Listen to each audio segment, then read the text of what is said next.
Hello everybody, I'm Salim Kikeke. Welcome to Focus on Africa. Our top stories: climate change, the pandemic and armed conflict, a horrible storm leading to a spike in the number of severely malnourished children in Africa. It has one of the world's highest levels of youth unemployment. Now South Africa is considering controversial new legislation to tackle the problem. Also in the program, the threat of extreme heat. Lack of access to cooling is putting at risk the lives of many as the world heat heats up. And in sport, Eritrea's Biniam Girmay makes history in the Giro d'Italia.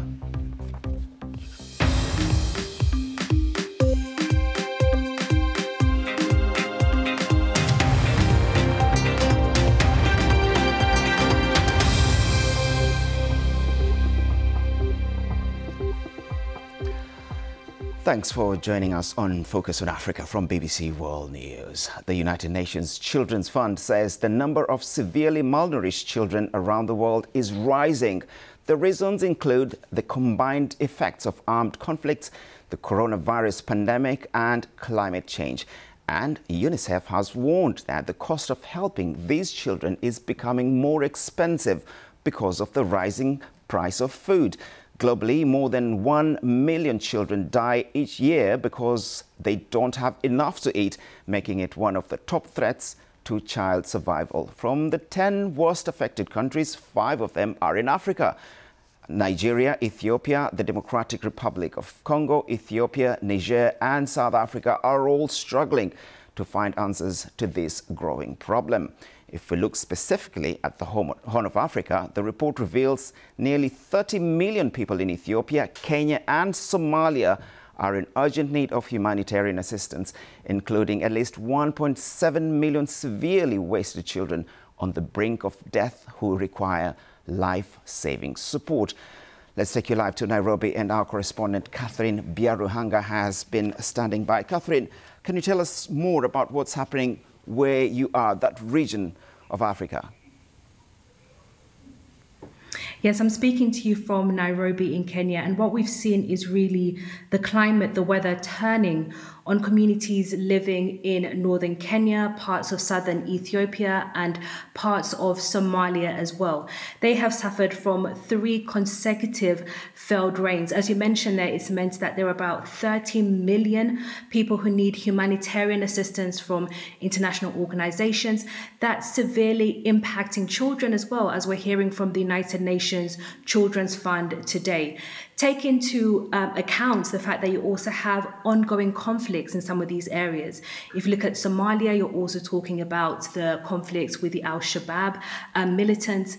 In Ethiopia, you have fighting in southern parts of the country, in Oromia, and of course in Tigray, in the northern parts of the country, which has been cut off from humanitarian assistance for several months.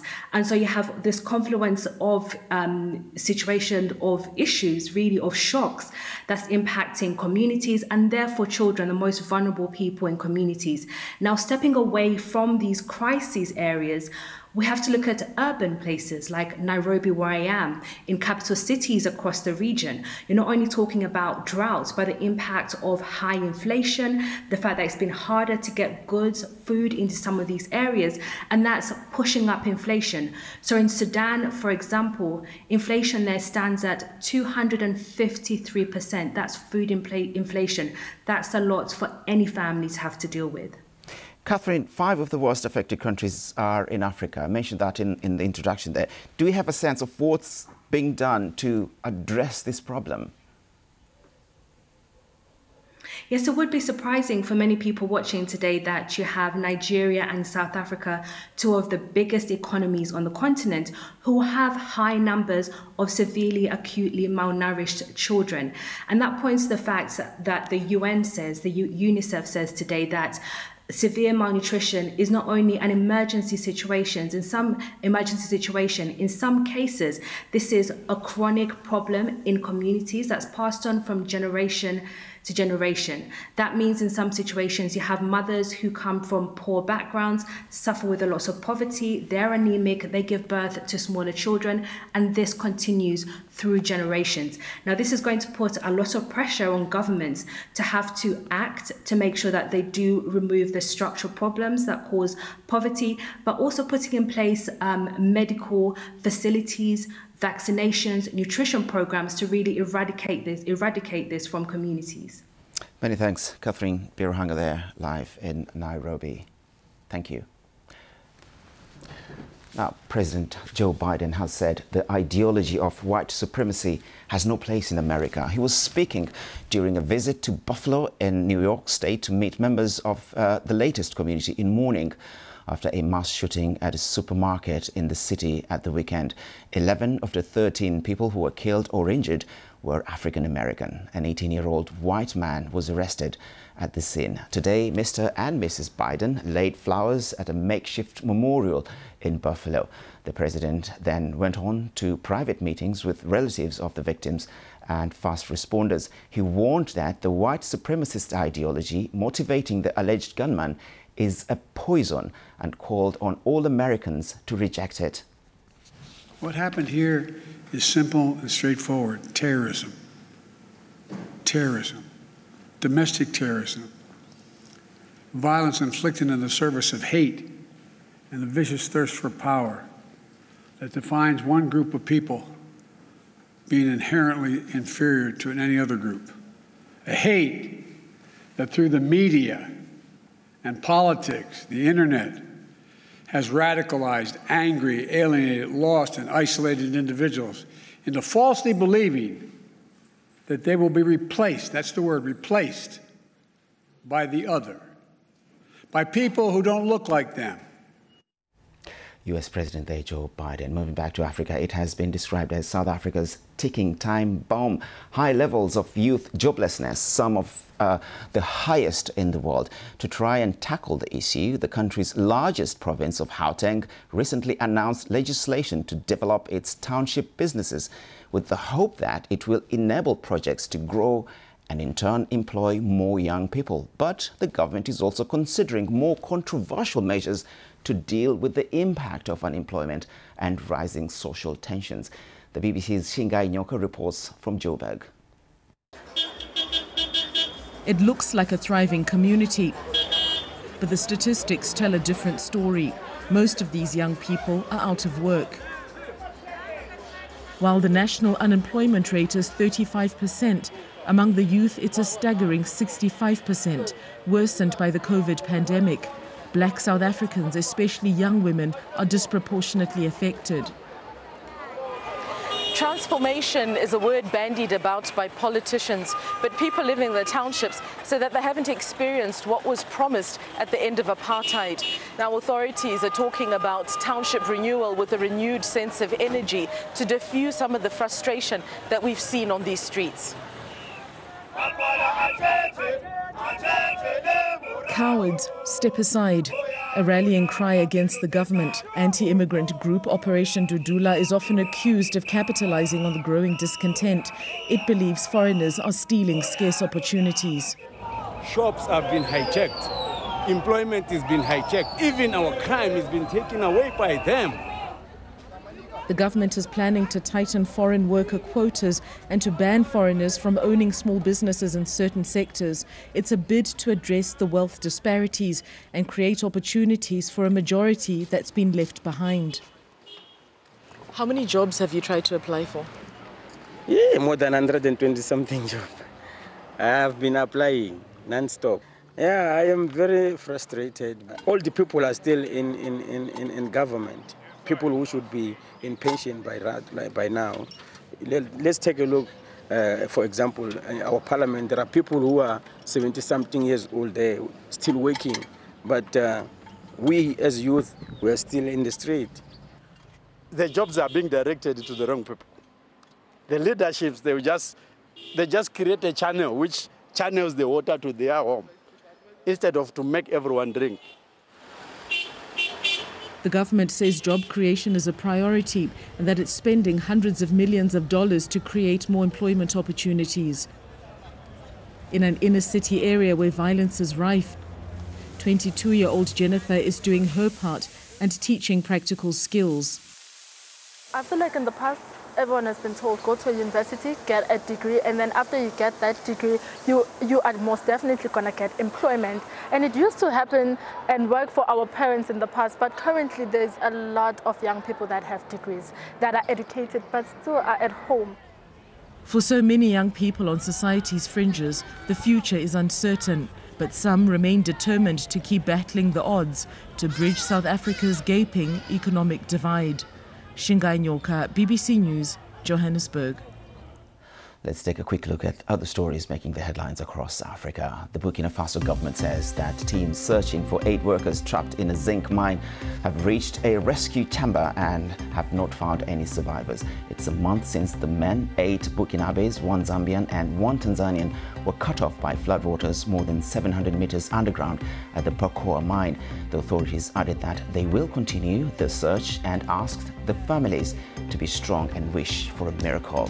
There have been heavy clashes in the Libyan capital, Tripoli, as one of the country's rival prime ministers arrived in the city to try to claim power. Fathi Bashaga was named premier by the parliament based in eastern Libya, but the incumbent Abdulhamid Dbeiba, who was appointed after UN brokered negotiations last year, has remained in post. Failure to hold scheduled elections last year has been gradually tipping Libya back into unrest and division.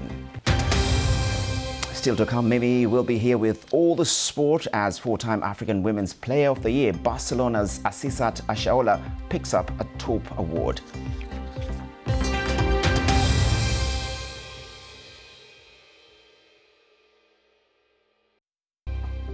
Welcome back. You're watching Focus on Africa with me, Salim Kikeke. Now, 1 in 7 people in the world are at risk from extreme heat. That's 1.2 billion people who do not have access to cooling worldwide, according to a report released by Sustainable Energy for All. These numbers are expected to rise by 2030 if action is not taken to achieve electrification and end extreme poverty. Cooling solutions require energy, yet sub-Saharan Africa's share of the global population without access to electricity has risen to 77% from 74% before the COVID-19 pandemic. Due to global warming, extreme heat has been accelerating, and the risks are largely felt by the poor and those living in cities. In Africa, the cities whose people may not survive extreme heat are Lagos, Nigeria, Maputo in Mozambique and Omdurman in Sudan.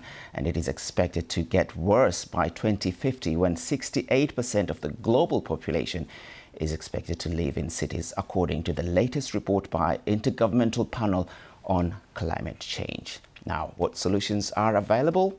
Well, I'm now joined by Elizabeth Chege, a cooling and energy efficiency specialist with C4All in Kigali, Rwanda, where they have just launched their report at the Global Energy Forum. Thank you so much, Elizabeth, for speaking to us. 1.2 billion people are at risk from extreme heat. How many of these people are in Africa, and what does it actually mean to them? Well, I would like to say that there's 1.2 million people worldwide. 420 million people in that number are actually in high-risk countries in Africa. But these are 31 high-impact countries. That's more than 50% of the African countries that have these people. It also includes 360 million people at medium risk in Africa. So you can combine those numbers and actually see that making efficient, affordable solutions available to these people is critical to the long-term sustainability of our energy systems. I do note that we mentioned Lagos, Nigeria beforehand. With the continued risk of global warming, these numbers keep increasing. We have increasing rising temperatures, we have high demand on our energy systems, and access to sustainable cooling solutions will be decisive to the ability of African economies to deliver just, inclusive, clean energy transition, adapt to a warming climate, and to keep the sustainable development goals within reach. With so many poor families and vulnerable people in Africa, how is this going to affect them? Well, these poor people that we do mention, we have to remember it includes smallholder African farmers who can't grow and sell perishable crops because they don't have cold chains. that connect them to lucrative markets. It includes slum dwellers in the cities, and we have more African cities growing. So there's a lack of access to reliable energy, which prevents them from running even a fan in a heat wave. So one of the things that we do point out in the report is that by achieving SDG 7.1.1, which is electrification, and SDG 1.1, extreme poverty eradication, alone enables solutions that will spare nearly 500 million people that we mentioned before from high-risk extreme heat by 2030, reducing the overall number at high risk by 36%. So the practical solutions are, for example, something as simple as painting a white roof can reduce indoor temperatures up to 10 degrees. And nature itself is our ally. So planting trees in our cities and greening our cities can make them more livable in a warming climate.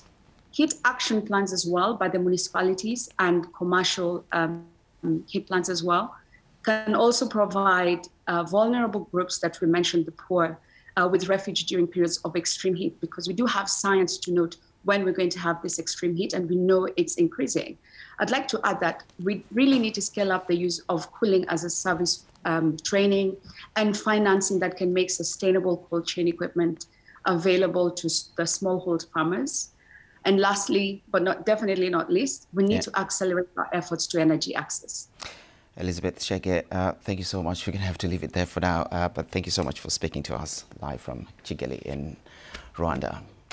Now, what do government ministers in your country look like? Well, here in the UK and almost everywhere around the world, they normally dress quite formally, just like me, either in suits or native kaftans, and are almost always have a conventional coiffed hair.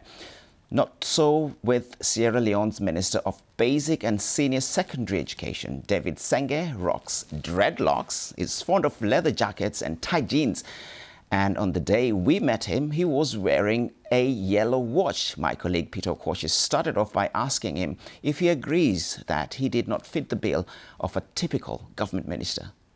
I mean, I think you're right that we do not have as many young people in ministerial and leadership positions across the continent. Maybe this is a problem where most of the continent is under 35. But I think it's a major testament to President Bio for asking me to serve in his flagship program. I mean, education is his priority project, and to also be a chief innovation officer. And there's never a point in time when he's come to say, look, this thing about your dreadlocks, maybe you should hold it a type of way, or maybe you should consider not tinting it gold, or because it's not exactly, it's not just your age, is it? I mean, you're in your 30s, you know, you've come we're interviewing you today, you know, you've got your funky scarf on, you've got your leather jacket, you've got a yellow wristwatch, you know, and then of course your dreadlocks, which sometimes you dye blonde. You know, that's not the look of a minister. I mean, the president might accept you, but what about your colleagues? I do think that personally, I do represent what I want to represent. So the scarf is by Sierra Leonean Zainab Sumu, or the jacket is from Marrakesh or something. And I think it's about representing the culture. It's being very proud of where I come from, that it's Sierra Leonean, truly Sierra Leonean or African. I think for my colleagues, maybe they find it a little strange sometimes. I think a couple of them, or many of them, are north of 50 or 60. And there are some examples where in the beginning, I used to find it strange, but we'll be in a conversation and somebody said, let me tell you my son. And I found it weird before. I mean, I think if you think about our culture, it's a culture where older people, particularly when they're your uncles, can feel like they can tell you my son at any point in time. And then it stopped mattering to me whether you called me your son or your colleague, as long as there was some form of value for what I said. And what about Sierra Leoneans generally? I mean, you know, they must have been shocked when they heard your name, or maybe they were not. And have they accepted you fully? It's very hard. I mean, as a young person in governance who's active on Twitter, who's active in social media, who raps or who designs or who likes fashion or who's playing football with the neighborhood kids, you come through lots of bullying sometimes you come through, you do experience lots of, but you should not be doing that. You're a minister. And that's the interesting thing. You just mentioned it now. You rap as well. You're a musician. So what do you rap about? I rap about inspiring people to be positive. I rap about Bowtown, where I'm from. My album, I did release an album. It's called Love Notes to Sierra Leone. One thing clear, that we, the rights, the future. Where I can suck mango tea, the water run down my elbow. Remember where I been the play bush kitty on the rain. Where I can see me neighbor picking and they play balance ball with the sound one set. And I think it's this element of young people need positive inspiration. Young people need to think about themselves as power. And so I collaborate with lots of young people from Sierra Leone, and we write. And often I'll be at the office, and at my lunch break, I'll take my assistant and we'll go to the studio, meet some young people, and record a song, and I go back to continue my workday. That's David Senge, Sierra Leone's Minister of Basic and Senior Secondary Education. You're watching BBC Focus on Africa. It's now time for some sport, and Mimosa is here for us. Mimi. Thank you, Salim. Now, Eritrean cyclist Binyam Girmay has made history. He's won stage 10 of the Giro d'Italia to become the first black African to win a stage on the Grand Tour. The 22-year-old beat Dutch rider Mathieu van der Poel in a sprint for the line after an attacking finale. Girmay is making his Grand Tour debut at this year's Giro. Zimbabwe's Premier Soccer League has suspended all matches until further notice following pitch invasions, violence and vandalism at a game between Highlanders and Dynamos on Sunday in Bulawayo. It's one of the biggest fixtures in Zimbabwean football. The incidents were sparked after Highlanders went 1-0 up in second half injury time, with Dynamos protesting about a challenge on their goalkeeper. Let's move on. Liverpool's top scorer Mohamed Salah and defender Virgil van Dijk have been ruled out of today's crucial Premier League game at Southampton. The pair went off during Saturday's FA Cup final win over Chelsea at Wembley. Salah with a groin problem and Van Dijk with a knee injury. Reds boss Jurgen Klopp is confident both will return for Sunday's season finale against Wolves at Anfield. They're both okay. So the target would be for both that they could be involved again on the weekend, properly involved, bench or whatever, a few minutes or start, I don't know, we will see that, because that would be then perfect for the game. But if not, then we take each day afterwards. So, but very positive about, or no doubt about the final, pretty realistic about the Wolves game. So, but tomorrow, rather not. Nigeria striker Asisato Shwala has given the credit to her Barcelona women teammates after she won the Pichichi, the prize given to the top scorer in the Spanish league. The four-time African Women's Footballer of the Year scored 20 goals in 19 games to finish joint top scorer in the top flight, despite missing 2 months through injury. She shares the prize with Madrid women's forward Geise Ferreira, who played 8 more games than Oshwala in the Primera Liga Iberdrola. The 27-year-old is Africa's most decorated female footballer and becomes the first woman from the continent to claim Spain's Golden Boot. Eintracht Frankfurt and Rangers fans have been gathering in Seville for Wednesday's Europa League final. Thousands of fans are expected in the city. A host of African stars expected to take part in the final, with fans traveling far and wide to be there. And that's all the sport for now. Salim? Looking forward to the game tonight, Liverpool-Southampton? Oh, absolutely. Definitely keeping a very close eye on that one. Yes, and Salah as well. That's going to be interesting. Well, feel free to get in touch with me and some of the team on social media. I'm at Salim, S-A-L-Y-M, on Twitter. And that's it from the program, from me, Salim Kikeke, and the rest of the Focus on Africa team. Ta-da.